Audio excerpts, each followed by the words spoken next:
થયો એ પછી તમામ સમાજની વ્યવસ્થા ઉભી થઈ. હજુ આપણે ક્યાંક ફાંકી છીએ.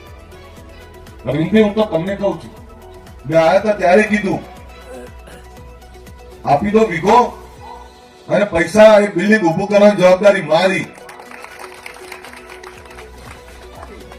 કેટલી વીઘો આપી છે? કેટલી વીઘો? એક વીઘો સમાજના નામે. સમાજના નામે. ભાઈ તાળીઓ પાડો. એક વીઘો સમાજના નામે આપણા લુણાવાડામાં આપે છે.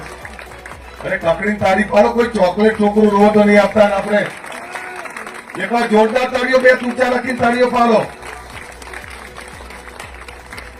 11 લાખ રૂપિયા આજ બિલ્ડિંગ ઉભું કરવા માટે હું લખાવું છું. તમતા પહેલા મારા લઈ જાય.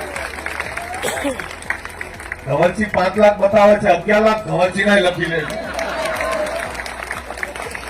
જો સમાજ સેવા છે ને, બીજાના ગજવામાં હાથ નાખવા કરતા પહેલા પોતાના ગજવામાં હાથ નાખવો પડે તો સમાજ સેવા થાય. સાચી વાત ખોટી? અમે કંઈક આપશું તો તમને કંઈક કહીએ છીએ. સાહેબ, આ જગ્યા